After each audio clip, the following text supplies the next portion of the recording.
और राजनीति में पैर छू के ठिकाने लगाया जाता है। बड़ी बात। लगा दिया ठिकाने। कर्नाटक की राजनीति में पसरा नाटक अब लगभग समाप्त सा होता नजर आ रहा है। 2023 से ये विवाद की शुरुआत हुई। विवाद ये कि 2.5 साल रहेंगे सिद्धारमैया सीएम और उसके अगले 2.5 साल डीके शिव कुमार को मिलेगा मौका। ये लगातार दावे थे विधायक जो कि डीके शिव कुमार के समर्थक कहे जाते हैं उनकी ओर से। कांग्रेस ने कोई आधिकारिक पुष्टि इस बात की नहीं की थी, लेकिन जब आप गुरुवार के दिन की बात करेंगे तो वहां पर आपको समझ में आएगा कि कांग्रेस के अंदर खाने भी बात इसी चीज को लेकर थी। राहुल गांधी का प्लान पूरा तैयार था और वो आज सटीक नजर आ रहा है जब डीके शिव कुमार नए किंग के रूप में अब पेश कर दिए गए हैं कर्नाटक की राजनीति के लिए। वहीं पर सिद्धारमैया का इस्तीफा हो चुका है। बेशक बेंगलुरु में राज्यपाल मौजूद नहीं थे, लेकिन राज्यपाल के सचिव को इस्तीफे की कॉपी सौंप दी गई है। बहरहाल कैसे पसरा ये पूरा राजनीतिक विवाद, क्या सचमुच प्लानिंग कांग्रेस ने बहुत पहले कर ली थी या फिर किसी दबाव के तहत सिद्धारमैया को अब कुर्सी से हटा दिया गया है, इन्हीं सब पर बात करने के लिए आज एक खास पैनल हमारे साथ है। वन इंडिया का ये खास पैनल, जहां पर वन इंडिया कन्नड़ से हमारे साथ निरुपमा जी हैं, वन इंडिया की सहयोगी हैं। उनसे समझेंगे, जानेंगे कर्नाटक की राजनीति पर अच्छी पकड़ है उनकी, सियासी ड्रामे की असली जड़ क्या थी। इसके साथ ही हमारे साथ केशव कर्ण, वन इंडिया हिंदी के एडिटर हैं। केशव जी से भी समझने की कोशिश करेंगे ये पूरा सियासी तूफान का सचमुच थम गया है या फिर अभी यहाँ पर कोई टीस बाकी है। इन सबके साथ ही शिवेंद्र गौड़, हमारे जमीनी रिपोर्टर, ग्राउंड रिपोर्टर, जनता की आवाज आप तक पहुंचाने वाले, उनसे भी समझेंगे कि जनता के बीच राजधानी दिल्ली से लेकर बेंगलुरु तक क्या है इस सियासी तूफान की असली वजह और जनता इस मामले को कैसे देखती है, कैसे समझती है। पहला सवाल निरुपमा जी आपसे ही लेना चाहूंगा मैं, क्योंकि चौतरफा अलग अलग कयास लगाए जा रहे हैं, अलग अलग दावे हैं राहुल गांधी को लेकर। जो कांग्रेस समर्थक भगवान की तरह उन्हें पेश करने की कोशिश करते थे, हमारा पीएम फेस, उनकी फोटोज आज देश भर में अलग अलग जगह जलाई जा रही है। कर्नाटक से कई विजुअल्स आए जो शायद कांग्रेस को पसंद नहीं आने वाले। तो सवाल ये कि क्या सिद्धारमैया से जबरन ये कुर्सी छीन ली गई या फिर ये प्लानिंग 2023 से ही बना ली गई थी और आज उसका रिजल्ट आया? Actually, I mean, it was decided earlier itself when Siddaramaiah took charge 3 years ago. But I mean, the High Command as well as DK Shiv himself allowed Siddaramaiah to complete his full, the long-serving CM of Karnataka. So as it got over, then only it started to come up. DK Shiv was going to be, is going to become the CM and all. That discussion was going on. I feel now, I mean, Cockroach Janata Party came into existence. Even Rahul Gandhi is thinking that new face, I mean, youngsters should come into the power. बिल्कुल। I mean, because of that reason, I mean, it got picked up at this moment seriously, I think. That's why, I mean, as I feel, Rahul Gandhi would like to bring youngsters to the cabinet. Young chief minister as well as DK Shiv is almost 15 years younger than Siddaramaiah. People, especially youngsters, Gen Z kids, Gen Z people would like to have young chief minister. Because of the reason also Siddaramaiah asked to quit, I feel, by the High Command. I mean, Siddaramaiah he was adamant to put his papers down himself. When this thing High Command themselves asked, he decided to resign.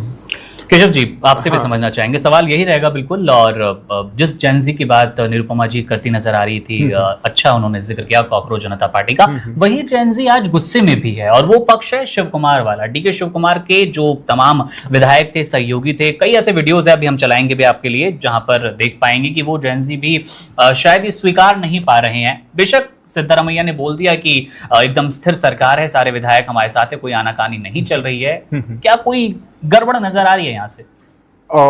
देखिए मुकुंद, राजनीति में पर्दे के सामने जो होता है वो कुछ अलग होता है। राजनीति में बहुत सारा ड्रामा पर्दे के पीछे भी चल रहा होता है। ये यहाँ पर बहुत गौर करने वाली बात है कि सिद्धारमैया जब अपना रेजिग्नेशन दे रहे हैं तो कर्नाटका के गवर्नर राजभवन में नहीं है, वो इंदौर की यात्रा पे हैं जी। अब सवाल है कि सिद्धारमैया ने त्याग पत्र तो दे दिया, लेकिन डीके शिव कुमार का शपथ ग्रहण कौन करवाएगा? डीके शिव कुमार किसके सामने सरकार बनाने का दावा पेश करेंगे। ये सारी उलझने जो है, ये सारे नाटक हैं, वो पर्दे के पीछे अभी चल रहे हैं, मुझे ऐसा लगता है। तो हम ये नहीं कह सकते हैं कि कर्नाटक में जो सियासी नाटक चल रहा है उसके केवल दो ही साइड है, एक तरफ डीके शिव कुमार है और दूसरी तरफ सिद्धारमैया है। ऐसा नहीं है, इसमें तीसरा पक्ष है भारतीय जनता पार्टी को। वहां पर 65 के आसपास कुछ सीटें हैं, 63 सीटें हैं भारतीय जनता पार्टी की। और भारतीय जनता पार्टी राष्ट्रीय स्तर पर एक मजबूत विकल्प है। वो कहीं भी गेम कितना भी मुश्किल हो, माफ करेंगे मैं जरा करेक्ट कर दूं, भारतीय जनता पार्टी को 66 सीटें मिली थी 2023 के चुनाव में कर्नाटक के अंदर। तो मैं बहरहाल हम अपने पॉइंट्स पे आते हैं। उसमें यह है कि भारतीय जनता पार्टी कहीं भी गेम कितना भी टफ क्यों नहीं हो, कभी भी वॉक ओवर नहीं देती है। क्या गवर्नर का इंदौर जाना महज एक कोइंसिडेंस है या ये भी कुछ प्लानिंग के तहत है? हो सकता है शायद भारतीय जनता पार्टी भी अपने सारे ऑप्शंस को एनालाइज कर रही होगी, वो भी देख रहे होंगे कि उनके लिए क्या अपॉर्चुनिटी बन सकते हैं। बट ये सब बिहाइंड बियॉन्ड द सीन है। ये जी अभी जो सामने है, जिस तरह की कयासबाजी चल रही थी कि सिद्धारमैया अड़े हुए हैं, नहीं मानेंगे, और जिस तरह से आउटराइटली रिजेक्ट करते आ रहे हैं सिद्धारमैया पिछले 3 सालों से ऐसे किसी डील के बारे में, तो उससे लग रहा था कि आज भी शायद वो त्याग पत्र नहीं देंगे। लेकिन बड़े ही एमिकेबली तरीके से डीके शिव कुमार उनके घर जाते हैं, सिद्धारमैया के पैर छूकर उनका आशीर्वाद लेते हैं। एकदम बदल गई, बिल्कुल बदल गई। और विधायकों के साथ जो जुड़ाव है सिद्धारमैया का, वो भी देखने को मिला वहां पर। ये जरूर है, मैं फिर बार बार कहता हूं कि 2023 में कर्नाटका विजय के आर्किटेक्ट डीके शिव कुमार थे, लेकिन सिद्धारमैया की स्वीकार्यता, उनकी लोकप्रियता से कहीं इनकार नहीं किया जा सकता है। और कर्नाटक में जो ये प्रचंड जीत हुई थी कांग्रेस की, उसमें डीके शिव कुमार की कैंपेनिंग, उनकी सोशल इंजीनियरिंग, उसके अलावा सिद्धारमैया का अहिंदा प्रेम, अहिंदा वोट बैंक बहुत बड़ी भूमिका निभा रहा था। उसी का परिणाम था कि इतनी बड़ी जीत आई थी। वरना सिर्फ वोकालिगा और लिंगायत समुदाय के समीकरण को जोड़ करके इतनी बड़ी जीत शायद वहां पर मुमकिन नहीं थी। अभी जो कुछ हम उम्मीद लगा रहे थे कि ये सारी चीजें होंगी, वहां पर तो साफ साफ सिद्धारमैया ने इन सारी चीजों पर विराम लगा दिया है। हालांकि जब वो अपना इस्तीफा देने जा रहे थे और जब संबोधित कर रहे थे विधायकों को, तो उनका गला बार बार भर आया, वो थोड़े इमोशनल हो गए। उन्होंने कांग्रेस हाईकमान का धन्यवाद दिया है और साथ ही साथ देखिए उन्होंने क्या किया है। अपने 4 दशकों के 4 डिकेड्स लॉन्ग जो उनका पॉलिटिकल कैरियर रहा है, उसको याद किया है कि इसमें काफी अप्स एंड डाउन्स आए। जनता पार्टी से शुरू हुआ था ये सफर और आज कांग्रेस के साथ, काफी लंबे दिनों से कांग्रेस के साथ रहे हैं। इनफैक्ट आप अगर सिद्धारमैया के पॉलिटिकल कैरियर को देखेंगे तो सबसे बड़ा हिस्सा उनका जो है वो कांग्रेस के साथ ही रहा है। तो क्या ये सिद्धारमैया के पॉलिटिकल कैरियर का अवसान है? क्यों वो 4 दशक के राजनीतिक जीवन को याद कर रहे हैं? ये कई सारे प्रश्न यहाँ पर हैं जिनका उत्तर कर्नाटक के साथ साथ देश भर की जनता ढूंढेगी। लेकिन इतना तो तय है कि जिस तरह के मसाले की उम्मीद पॉलिटिकल मीडिया को थी, वो शायद कर्नाटक में अभी नहीं मिल रहा है। सब कुछ लग रहा है कि एमिकेबली सहमति के साथ रिजॉल्व हो गया है।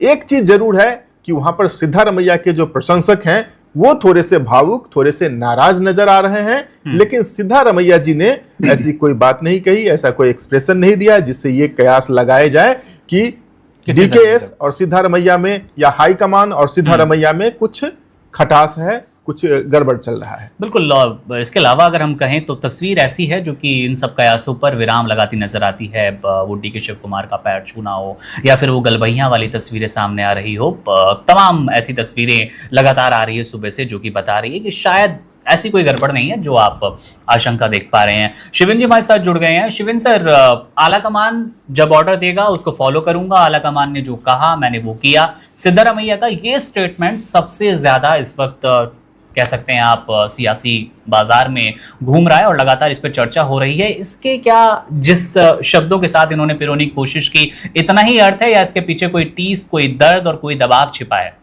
जानकारी हाँ, मेरी आवाज आपको आ रही है? जी क्लियर आ रही है ना आवाज? बात शुरू करो। जी जी, परफेक्ट। बिल्कुल बिल्कुल। देखिए, राजनीति में आपको जो दिख रहा है, बिल्कुल केशव जी ने कहा, वो होता नहीं। अब जब हाईकमान फैसला कर लेगा तो इसके बाद आप क्या कहेंगे? यही तो कहेंगे। और राजनीति में पैर छू के ठिकाने लगाया जाता है। बड़ी बात। लगा दिया ठिकाने। मोदी ने भी मुरली मनोहर जोशी के पैर छुए थे, लालकृष्ण आडवाणी के पैर छूते हैं जी, छूते हैं ना। कांग्रेस क्या कहती है? ठिकाने लगा दिया। देखिए, राजनीति में कुछ पद ऐसे होते हैं, अभी मैं बात कर रहा हूं पदों की, इसके पीछे की मंशा की बात भी हम कर सकते हैं। ये ठीक उसी तरह होते हैं, किसी डीएम को उठा के किसी विभाग का सचिव बना दो। एक आईएएस क्या चाहता है? जिला। एक नेता क्या चाहता है? मुख्यमंत्री। आज बात हो रही है कि आप उन्हें राज्यसभा सदस्य दे दोगे, केंद्रीय राजनीति में ले आओगे। मनोहर लाल खट्टर को जब हरियाणा से हटा के केंद्रीय राजनीति में लाया गया, आज कहां है मनोहर लाल खट्टर? वो रुतबा, वो जलवा, वो प्रदेश का नियंत्रण, वो फैसले लेना। और अगर हम ये कहें उस जलवा को भी हटा दो, अगर एक नेता वास्तव में किसी कम्युनिटी के लिए कुछ करना, मैं लालच की बात हटा रहा हूं, मैं मलाईदार पद की बात भी बोल सकता हूं यहाँ पे। ये मुख्यमंत्री का पद बड़ा मलाईदार होता है, लेकिन मैं नहीं बोलूंगा। मैं ऐसे बोल सकता हूं कि शायद हम किसी कम्युनिटी के लिए कुछ करना चाहते थे, हमें और वक्त चाहिए। और अगर वो करना चाहते हैं या हमारे दिल में कुछ तमन्ना है कुछ परिवर्तन लाने की, उससे हाईकमान सहमत नहीं है हमारी चालों से, हमारे कामों से, तब भी वो हमें हटा सकता है। तो हम मायूस होते हैं और हमारे पास से वास्तव में एक प्रदेश की कमान चली जाती है, जहां पे हम अगर कोई परिवर्तन करना चाहते हैं अच्छे शब्दों में, या हमारी कोई बहुत पॉजिटिव नीयत है तो, और दूसरी अगर हमारी नीयत खराब है तो मलाईदार सीट चली जाती है। तो इसके मायने में ऐसे देखता हूं। दूसरी चीज, पिछले काफी समय से केशव जी बेहतर बता पाएंगे और जानकारी होगी, हम सबको जानकारी थी, सामने कोई नहीं कहता था कि 2.5 साल तुम 2.5 साल हैं। आप समझे ना, ये 2.5 साल हम मुख्यमंत्री कहेंगे, 2.5 साल तुम रहोगे, वो कहेंगे ना ऐसी कोई डील नहीं हुई। एक पक्ष कह रहा नहीं भी हमारा वक्त आ गया, 2.5 साल हो गए। सवाल ये है, आपको जनता ने अपने काम के लिए बनाया भाई, काम करो। एक मुख्यमंत्री है, एक उप मुख्यमंत्री है, अगर सरकार ने वादे करे हैं उन वादों पे फोकस करो। ये क्या है? तुम अपने पदों की लड़ रहे हो, जनता वहां यहाँ के दिल्ली में आके जंतर मंतर पे कावेरी जल विवाद के लिए जो है यहाँ पर रो रही है, किसान रो रहा है आकर के, और तुम वहां पे अपने पदों के लिए लड़ रहे हो। वास्तव में इस राजनीति में जनता का कोई हित नहीं होकर, ये सब बकवास है। इसके अंदर हित है नेताओं का, अपने पद का लालच है, मुझे गद्दी मिल जाए, मुझे गद्दी मिल जाए। मेरी पार्टी की विचारधारा में बाकी ने क्या बात कही थी, किस बातों पे हम चुनाव आए थे, किस बातों में हमें जनता ने भी डाला था, उसका कोई मतलब नहीं है। अगर होता तो काम करने के लिए उप मुख्यमंत्री पद भी बहुत था, काम करने के लिए कोई भी पद बहुत है। लेकिन सच्चाई ये है, अगर वास्तव में पॉजिटिव वाली बात की, तब निश्चित तौर पर दुखी हो सकते हैं, एक सप्ताह जारी, लेकिन इसके मायने यही है। बिल्कुल। एक और जो पिछले दिन भी हम लोग बात कर रहे थे, केशव जी भी उस पैनल में थे। शिवेन जी, आपके पास क्या अपडेट है? जिस केंद्र की राजनीति को लेकर बार बार कहा जा रहा था कि अब राज्य से निकलकर सिद्धारमैया को केंद्र में लाया जाएगा और दूसरा इनाम मिलेगा, उनके बेटे यतेंद्र को भी कोई मंत्री पद मिल सकता है, इसको लेकर आप कैसे समझ पा रहे हैं? क्योंकि कल हमारे साथ जो कांग्रेस के प्रवक्ता थे, उन्होंने तो उसको खारिज किया था। उनका बार बार यही कहना था कि हाँ, डीके शिव कुमार सीएम जरूर बनेंगे, लेकिन किसी तरह का ये मोल भाव नहीं होगा, वो चाहे केंद्र की राजनीति हो या फिर बेटे को किसी तरह का पद मिलना। मैं इसको 3 बातों में डिफाइन करना, 3 बातों में बताना चाहूंगा। सबसे पहले, केंद्र में कांग्रेस का है क्या? केंद्र में इस समय कांग्रेस का है क्या? कौन सी राजनीति में जाओगे? मनोहर लाल खट्टर कौन सा कर पा रहे हैं? केंद्र की राजनीति में सत्ता है, सब कुछ है। हर व्यक्ति का भाग राजनाथ सिंह जैसा नहीं होता। उनके बेटे को इनाम दे दिया गया, मुख्यमंत्री जब चांस था से योगी आदित्यनाथ को बना दिया गया, बेटे को राजनीति में उतार दिया गया, इस बात के बावजूद कि भाजपा कहती है हम पारिवारिक राजनीति नहीं करते। तो ये तो उनके बेटे को क्या दे दोगे? इससे जनता क्या मतलब? अगर हम लोग जनता के हित की बात करें, अरे तुम भाई जो परिवारवादी राजनीति राजशाही चलाना चाहते हो, चलाओ, किसी को कुछ दो। इसका जनता के हित से अगर कांग्रेस ये सब कह रही है तो कर्नाटक की जनता का इसमें कोई हित नहीं है। और अगर बात को उनको उठा करके मुख्यमंत्री पद से उठा के केंद्र की राजनीति में ले रहे हो तो उनका भी कोई हित नहीं, क्योंकि इस समय कांग्रेस का कुछ है नहीं। केंद्र में जो कुछ है उस राज्य में है, वहां तुम काम नहीं करने दे रहे हो। सवाल ये है कि ये सबके सब, चाहे अभी तक के शिव कुमार जी हो, चाहे सिद्धारमैया हो, सबका मकसद है मेरी ताकत कैसे बढ़ेगी, मेरे परिवार के। अब उन्हें भी मालूम है, देखिए कांग्रेस की अगर कोई आदमी ये लालच दे रहा है राजनीति में कि आपके बेटे को पद दे देंगे, तो वो समझते हैं उसी विचारधारा को आगे बढ़ा रहे हैं कि बाप बेटा भैया भतीजा, भाई भतीजावाद। तो इसमें मैं इसे ऐसे देखता हूं कि ठीक है, वो पार्टी को तोड़ने से बचा, टूटने से बचा लें, उनको अगर उनके पास इस समय देखिए दम होती तो वो जाहिर सी बात, रास्ते बहुत है, ऑपरेशन लोटस लिए भाजपा घूमती रहती, कोई तो आए कोई तो आए। अगर कुछ ऐसी दम हो तो इस समय उनके पास इतनी दम नहीं होगी कि वो ऑपरेशन लोटस के सिंहासन पर सवार हो जाए। तो जब सब नाप लिया होगा, सब कांग्रेस ने नाप लिया होगा, इतना भाप लिया होगा, उसके बाद देखा होगा दम इतनी भी नहीं है, संदेश गलत नहीं जाना चाहिए, तो उठा करके थोड़े बहुत लॉलीपॉप दे दो, उसको लेके बैठे। सच्चाई ये है कि सत्ता बदल चुकी है, सच्चाई ये है कि अब शिव कुमार जो हैं वही पावर में होंगे, उनका गुट पावर में होगा। हालांकि कांग्रेस को इस समय समस्या सिर्फ 2028 के चुनाव की जरूर होगी, क्योंकि सिद्धारमैया, जैसा कि केशव जी ने बताया, वो पिछड़े और दलित और अल्पसंख्यक में खासा पैठ रखने वाले हैं। उन वोटों को संभालना, और मतलब वो जमीनी नेता है ऐसे मान लो। और जो शिव कुमार जी हैं, ये एक ऐसे हैं लाइजनिंग वाले नेता, केंद्र की चापलूसी करो, खूब बढ़िया करके टेंशन देते रहो और पैसा इकट्ठा करो, फंडिंग करते रहो, इस पे थे। लेकिन वोटों पे अधिकार जो है वो सिद्धारमैया का मेरी जानकारी में ज्यादा है। मैंने जितने भी लोगों से आपके कार्यक्रम से पैसे भी कर्नाटक में जो नेताओं से एक दो से बात करी, क्योंकि यहाँ यूपी के मेरठ के भी एक बंदा वहां पे इस समय बहुत गहराई में कांग्रेस में है और विधायक भी है, उन्होंने मुझे पूरी बात बताई, नाम ना बताने की शर्त पे। तो सवाल यह है कि ये जो पकड़ वाले नेताओं को अगर आप यूज भी करना है तो कैसे करके कांग्रेस सहेजेगी, ये एक बड़ा सवाल जरूर रहेगा। मेरी मुझे ये जानकारी। बिल्कुल निरुपमा जी, वीरेंद्र जी जो ने क्या बोला वो बहुत ही सच है। अभी तो सीएम चेंज करने के लिए जरूरत ही नहीं था, मगर only because of having power डीकेशी pushed the high command to change the CM, that's it. What you said is absolutely right.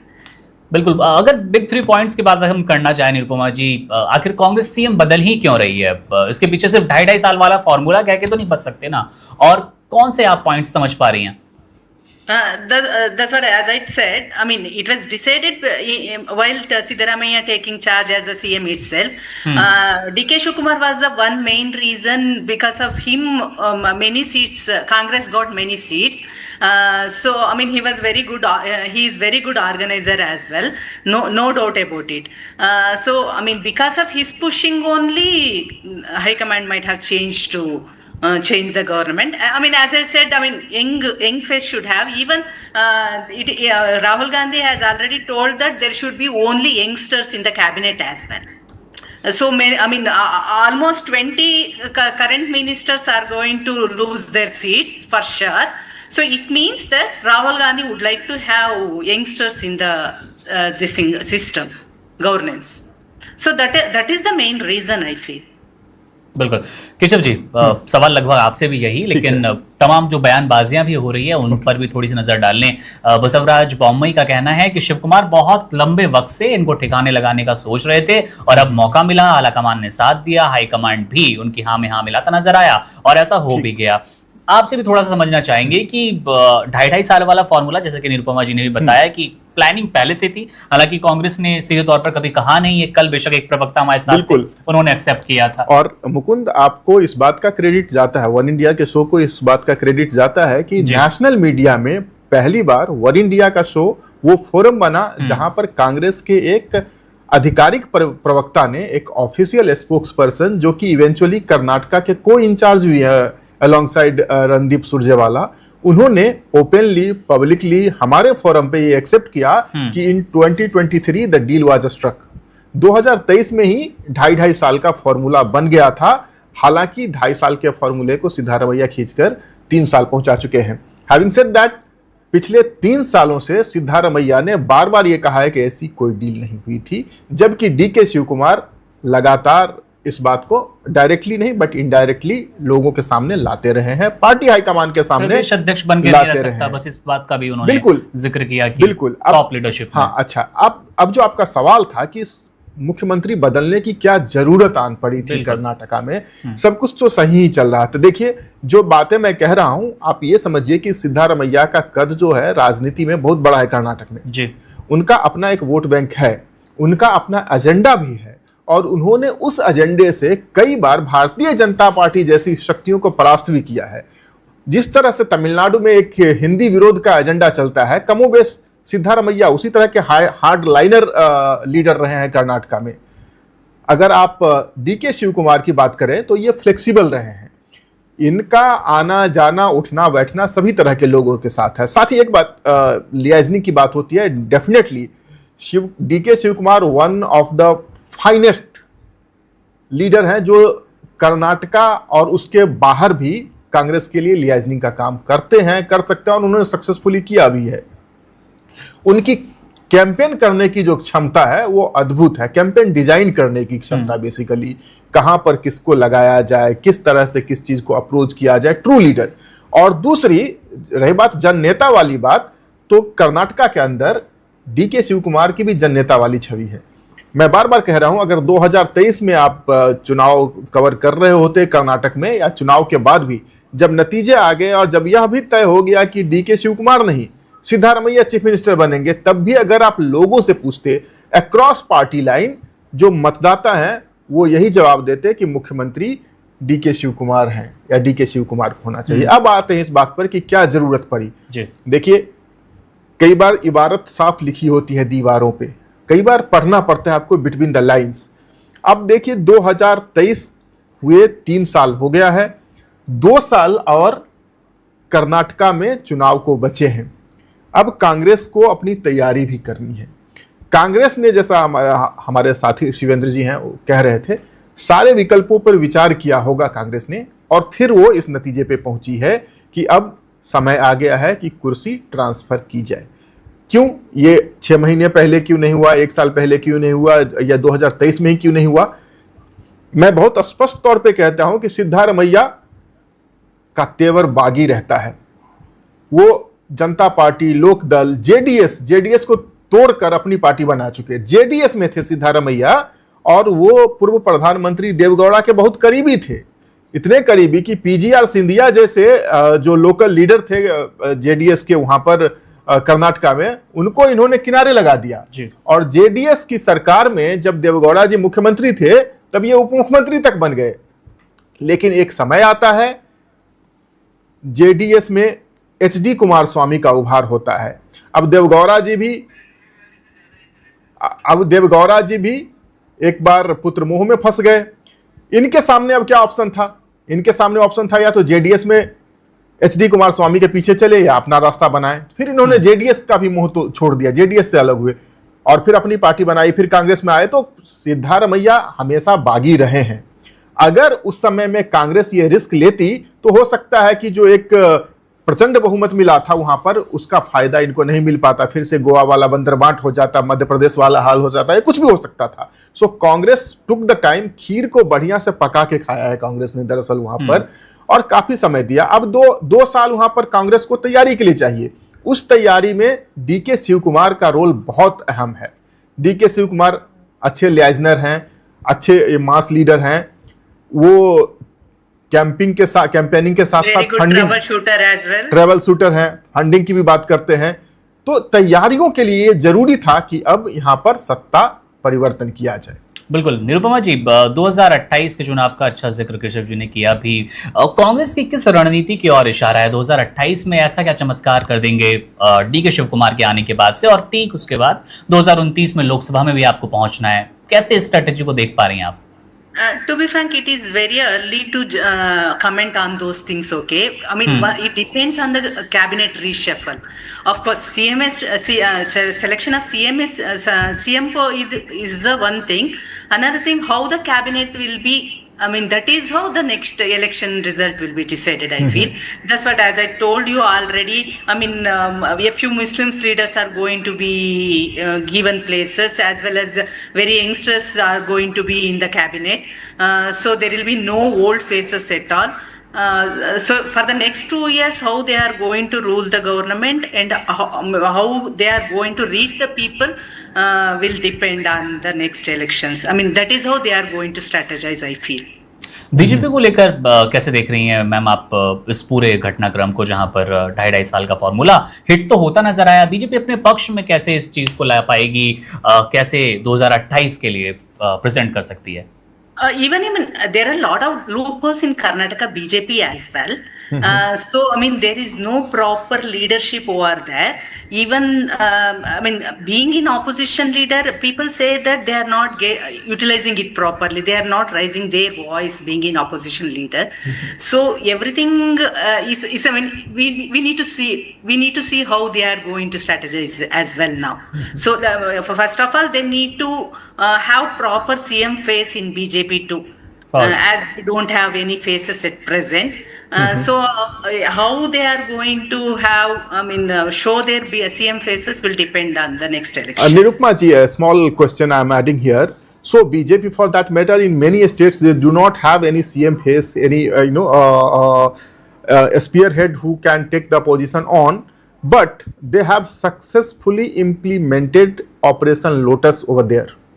Do you see any scope between all these incidents happening in Karnataka? Do you see any scope of Operation Lotus kicking in?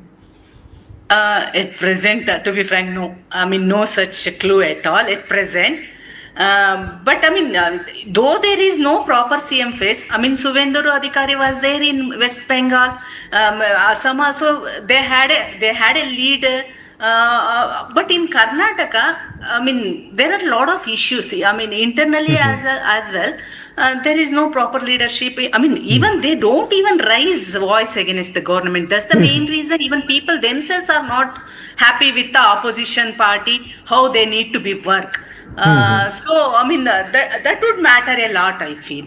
Yeah, I mean, even being in opposition, they should speak in favor of people, right? So they don't. Whenever they had chance, even they didn't speak well. I mean, Karnataka BJP workers would like to have proper face at least. I mean, in another states it's okay. In Karnataka, people would like to have some leaders who can speak in favor of them. बिल्कुल, cabinet को लेकर भी कुछ सवाल हैं। केशव जी, आपसे ही समझना चाहूंगा, पहले थोड़ी सी अपडेट दे दें अपने दर्शकों को कि मंत्रिमंडल में बड़े फेरबदल का कह सकते हैं कि वो वक्त आ गया है जो कि कर्नाटक इंतजार कर रहा था। उसके अंदर आपको लिंगायत ओबीसी नेता के मिलने की भी संभावना है, 15 से 20 नए मंत्री बनने की संभावना है, और जो 35 मंत्री थे उसमें से 25 को करीब केशव जी हटाने का जिक्र चल रहा है। तो कौन से बड़े नाम ऐसे हो सकते हैं जो कर्नाटक की राजनीति में अब आने वाले दिनों में हमें उभरते नजर आएंगे? देखिए, मुझे लगता है मुकुंद, अभी तक जो मंत्रिमंडल था ना, मंत्रिमंडल में बेशक मुख्यमंत्री सिद्धारमैया थे, लेकिन पिछले 2-3 जो रिसफल हुए हैं, जो मंत्रिमंडल विस्तार हुआ है, उसमें बार बार जब भी विद्रोह की आवाज उठी, डीके शिव कुमार कैंप के नेताओं को कोई अच्छी जिम्मेदारी, कोई अच्छा मंत्रालय दे दिया गया। तो अब जबकि सत्ता बदल रही है, कुर्सी ट्रांसफर हो रही है, तो मेरे ख्याल से इक्वेशन चेंज हो जाएगा। अब मुझे लगता है कि डीके शिव कुमार मुख्यमंत्री होंगे, लेकिन बड़े मंत्रालयों पर सिद्धारमैया की छाप जरूर दिखेगी। इस सब के बीच हमें एक और शख्स के बारे में बात करना चाहिए, वो है जी परमेश्वरा। जी परमेश्वरा बड़े दलित लीडर हैं कर्नाटक में, कांग्रेस पार्टी के अध्यक्ष भी रह चुके हैं, स्टेट प्रेसिडेंट रह चुके हैं, और इस वक्त सिद्धारमैया की सरकार में वो गृह मंत्रालय संभाल रहे थे। तो मुझे नहीं लगता है कि जी परमेश्वरा का जो कैंप है, उनका जो कुनबा है, उनके साथ कोई छेड़छाड़ की जाएगी। हो सकता है गृह मंत्रालय अगर उनसे लिया जाता है तो कोई इसी तरह की अहमियत वाला मंत्रालय उन्हें दिया भी जाएगा। इसके साथ साथ रमेश जरकीहोली का भी नाम बहुत तेजी से आगे बढ़ रहा है। इनफैक्ट एक टाइम पर वो कर्नाटक में चीफ मिनिस्टर बनने के बहुत ज्यादा करीब भी बताए जा रहे थे।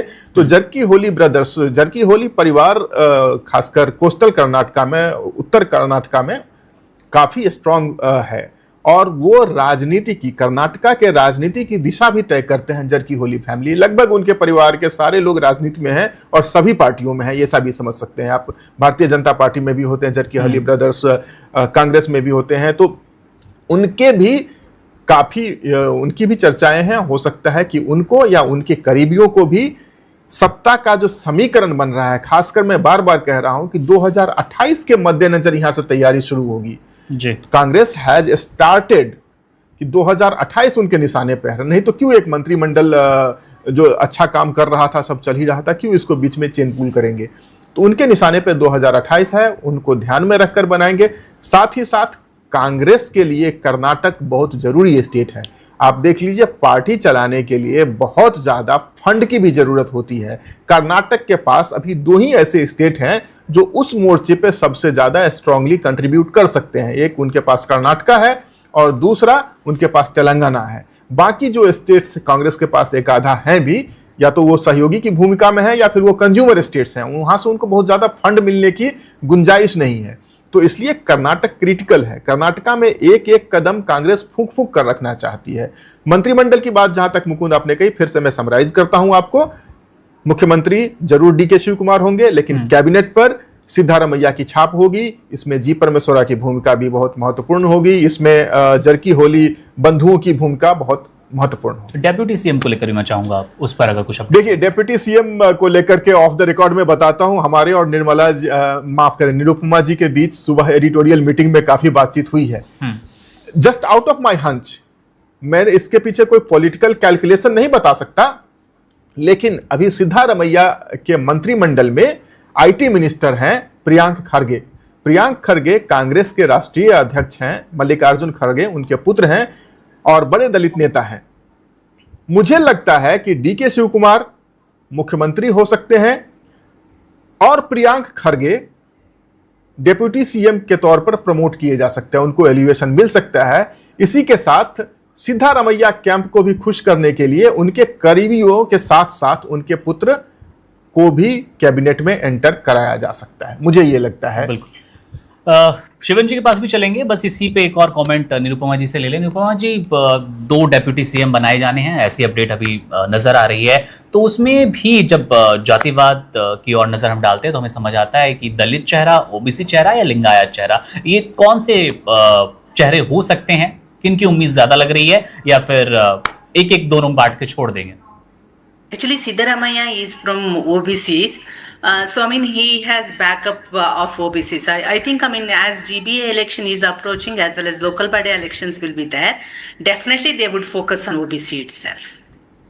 Even, I mean, it is said that one Muslim DCM was also there. I mean, will be there. That was being said, but there is no such talks at present. But OBC will be accorded priority for sure.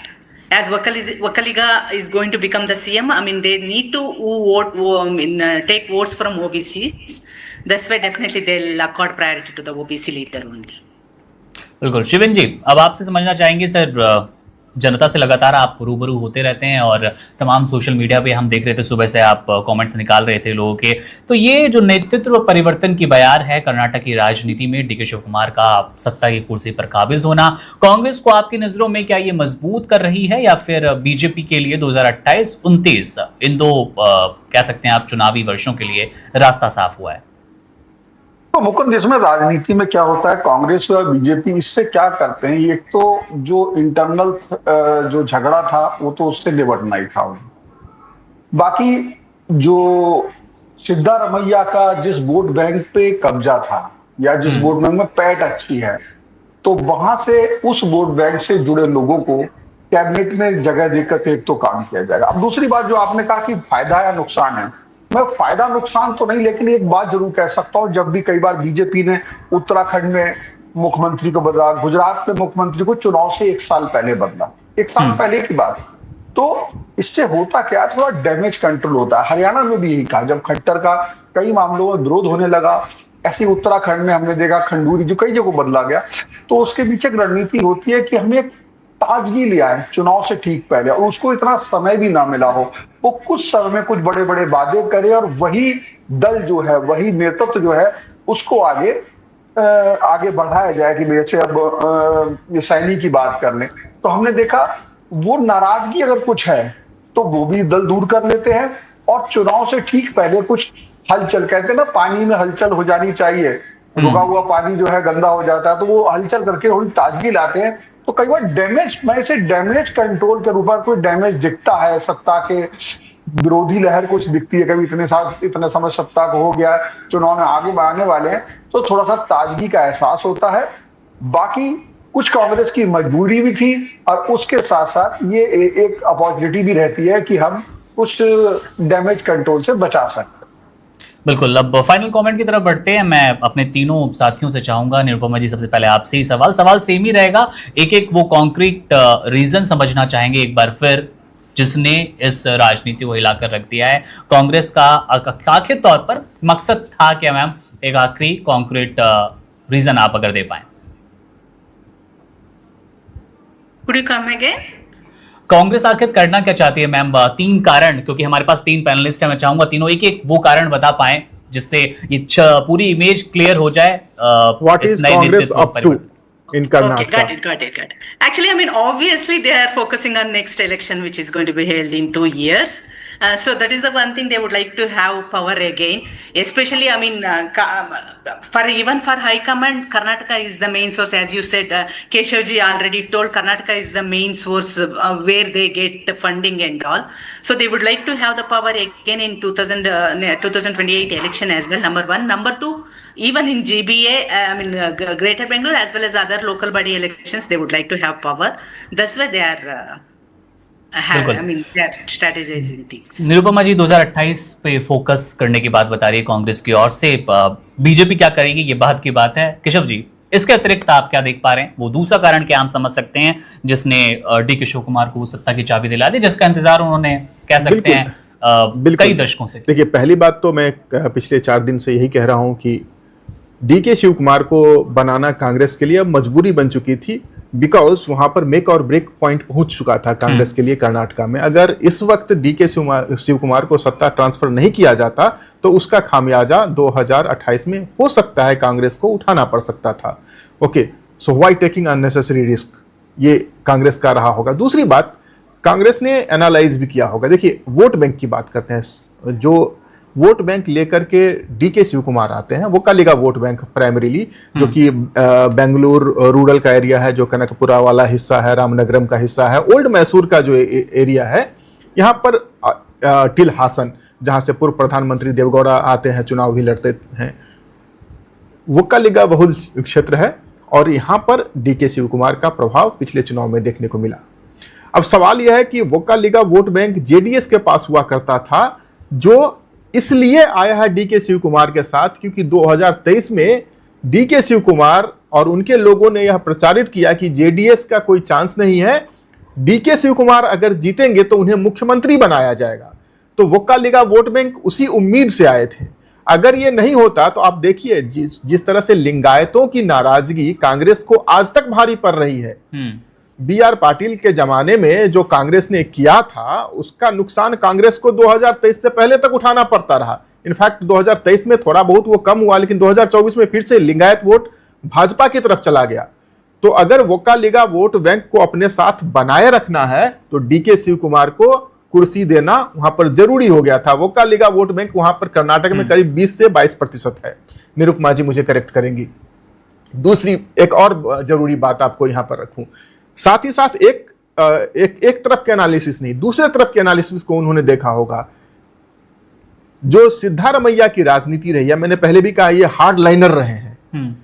कोई ऐसी, हालांकि राजनीति में कुछ भी असंभव नहीं है, everything is possible in politics. एक दिलचस्प और मैं अपडेट जो प्रेस कॉन्फ्रेंस से निकल कर आ रही है, निरुपमा जी आपसे भी इस पे कमेंट चाहूंगा, फिर शिवेन जी से फाइनल कमेंट लेंगे। डी.के. शिव कुमार सीएम बनेंगे, ये सिर्फ चर्चा के कह सकते हैं आप केंद्र में नजर आ रहा है, लेकिन प्रेस कॉन्फ्रेंस में इस्तीफे का जिक्र किया सिद्धारमैया ने, ये एक बार भी नहीं बोला कि अब कुर्सी डी.के. शिव कुमार को मिलने वाली। मजेदार बात यह है कि no, he said हाँ, मजेदार बात यह है कि going to become the CM as well as in the breakfast meeting as well, even he said it in the press meet. बिल्कुल, मजेदार बात यह है कि डी.के. शिव कुमार के नाम का प्रस्ताव खुद सिद्धारमैया ने रखा है। तो खैर, वो मैं आता हूं दूसरी बात पर, जो मैं कह रहा था कि सिद्धारमैया का जब उन्होंने कांग्रेस हाईकमांड ने एनालाइज किया होगा कि उनकी क्या संभावना हो सकती है, तो उसमें यह बात जरूर है, सिद्धारमैया का वोट बैंक जो है अहिंदा अल्पसंख्यक, वो कभी बीजेपी के पास नहीं जाएगा। दलित वोट बैंक, एक समय में पूरे देश भर में ब्राह्मण और दलितों का वोट कांग्रेस को जाता था, फिर अलग अलग इलाके में अलग अलग दलित हितैषी पार्टियां बनी और परवान चढ़ी तो वहां पर बिखर गया। लेकिन कर्नाटका में दलित वोट बैंक अभी भी बहुतायत में कांग्रेस के साथ ही है, तो वो भी खोने का ज्यादा डर उनके पास नहीं है। अल्पसंख्यक दलित उनके साथ बने रहेंगे। ओबीसी वोट बैंक थोड़ा इधर से उधर हो सकता है, तो इसके लिए ओबीसी को सरकार में पर्याप्त जगह दी जाएगी। तो मैं कहना यह चाह रहा हूं कि आपने जो कारण पूछा था, कारण यह भी होगा कि जो वोकालिगा वोट बैंक कांग्रेस को बैठे बिठाए मिल गया है, उसको वो निराश करना नहीं चाहते हैं 2028 और 2029 के मद्देनजर। बिल्कुल शिवन सर, आपने तो स्पष्ट शब्दों में बताने की कोशिश की कि पानी बदलने का वक्त आ गया था और लगभग ऐसी ही नीति पर कांग्रेस आगे बढ़ती नजर आई है। कांग्रेस बीजेपी भी करती, सभी करते हैं, चुनाव से पहले अक्सर करते हैं। बिल्कुल, पूछिए आप क्या कह रहे हैं। बिल्कुल, यही मेरा भी जो अपने दोनों पैनलिस्ट से सवाल था, वही सवाल आपसे भी कि एक ऐसा कारण, जैसा कि निरुपमा जी ने बताया 2028-29 की तैयारी थी, केशव सर ने जातिगत कई ऐसे आंकड़े दिखाए, कई ऐसे पहलू समझाए जिसको लेकर कांग्रेस पहले से ही तैयार रहना चाहती है और कोई गलती नहीं करना चाहती। इनके अतिरिक्त अगर आप कोई कारण समझ पा रहे हैं? देखिए, 2023 में जो 2.5 साल वाला मामला तय हुआ था जी, उस वादे की इलास्टिक टूट जाती है। जब वो टूटती तो चोट कांग्रेस को लग, ठीक है ना। तो सवाल यह है कि वो और ज्यादा खींचा नहीं जा सकता था उस चीज को, क्योंकि शिव कुमार के जो समर्थक थे वो गाहे बगाए 2.5 साल होते ही इस बात को रखने लगे। तो ये वादा भी था और उसके साथ साथ जिन बातों पे हम लोगों ने चर्चा की, वो एक मौका भी था कि हम ये वादा भी पूरा करें। उसका हल तलाश लिया, जैसा कि केशव जी ने बताया कि कौन सा वोट किधर जा सकता है, कौन सा वोट किधर नहीं जा सकता है, और जो हिल सकता है उसका उपाय क्या है। यानी कि चारों तरफ से जो जब बांध बना लिया, उसके बाद उसमें ये परिवर्तन का पानी छोड़ दिया। तो कुल मिला के ये है कि अभी जो कांग्रेस की बात करें, एक तो नाराज, अभी कोई ऑपरेशन लोटस तो हुआ नहीं जा रहा है। दूसरी बात, जिस तरीके से सिद्धारमैया के बारे में हमने बताया, वो जितना विश्वसनीय शिव कुमार और कांग्रेस के लिए दूसरे मामलों में कई तरीके से वो बेहतर है, तो चुनाव के लिए शिव कुमार बेहतर है। वादा भी पूरा हो रहा है, ताजगी भी आ रही है, और चुनाव के लिए परफेक्ट जो है सेना तैयार हो रही है। और जो कमियां होंगी इस परिवर्तन की वजह से, उनका हल दिखाई दे रहा है। वो ऐसा नहीं कि उनका हल है ही नहीं। तो बहुत ज्यादा रिस्क नहीं था इस डिसीजन में, इसलिए मुझे लगता है ये डिसीजन बहुत सोच समझ के ले लिया गया। चलिए, तो अब कह सकते हैं तस्वीर साफ है कर्नाटक की उस राजनीति की, जहां पर 2023 से ही इंतजार कर रहे थे डीके शिव कुमार कब सत्ता की चाबी उन्हें मिलेगी, क्योंकि दावा तो चुनावी नतीजों के ठीक बाद विधायक डीके शिव कुमार के लगातार पेश कर रहे थे कि हमारे ही नेता सीएम की कुर्सी पर बैठने के लिए सबसे उपयुक्त, सबसे सही चेहरा नजर आ रहे हैं। लेकिन फिलहाल अभी इस्तीफा सौंप दिया गया है राज्यपाल को नहीं, उनके सचिव को ही। और अब डेट को लेकर भी अगर केशव सर कुछ बता पाएं, आप शपथ ग्रहण को लेकर आपने एक दिन पहले ही हमारे दर्शकों से साझा किया था कि 30 तारीख के आसपास तक वो संभावना है कि 2 दिनों के लिए इंदौर यात्रा पर गए हैं गवर्नर, तो उनके वापस आते ही हो सकता है कि डीके शिव कुमार अपना दावा पेश करें। लेकिन there are too many slips between the cup and the lips. हाथ को आया मुंह को ना लगा, ये भी हमेशा पॉलिटिक्स में होता रहा है। देखने वाली बात यह है कि कब राज्यपाल की वापसी होती है और कब डीके शिव कुमार मुख्यमंत्री बनते हैं, क्योंकि त्यागपत्र राज्यपाल के सचिव को तो सौंपा जा सकता है जी, लेकिन मुख्यमंत्री या सरकार बनाने का दावा राज्यपाल के सामने ही पेश करना होगा और शपथ ग्रहण राज्यपाल ही करवाएंगे। तो कर्नाटक की राजनीति सब कुछ लग रहा है कि बहुत ही सहजता के साथ हो रहा है, लेकिन एक दिलचस्प मोड़ पे जरूर है। चलिए, तो दर्शकों, उम्मीद करते हैं आपके तमाम सवालों के जवाब आपको मिल गए होंगे। आखिर कर्नाटक की ये जो कलह वाली राजनीति 2023 से 2026 तक पहुंचने में कितने पड़ाव उसने पार किए, और क्या बीजेपी के लिए कुछ बच पाया है 2028 से पहले, कुछ तिगड़म लगाई जा सकती है, या फिर कांग्रेस की ये नीति, कांग्रेस का आप कह सकते हैं ये मास्टर स्ट्रोक उनको और सफल बनाएगा 2028 के कर्नाटक विधानसभा चुनाव, और 2029 में जब लोकसभा में आपको बल्लेबाजी करनी है तो वहां पर भी मजबूती देता नजर आएगा। बहुत शुक्रिया निरुपमा जी आपका वन इंडिया को वक्त देने के लिए। शिवेन सर आपका भी शुक्रिया, और केशव सर अब अलविदा लेते हैं दर्शकों से। कोई इस मन में अगर आपके अभी भी सवाल है कर्नाटक की राजनीति से और डीके शिव कुमार, सिद्धारमैया के इर्द गिर्द, तो अपने सवाल कमेंट बॉक्स में जरूर छोड़िएगा। मेरा नाम है मुकुंद, आप बने रहिए वन इंडिया के साथ। शुक्रिया। Subscribe to One India and never miss an update. Download the One India app now.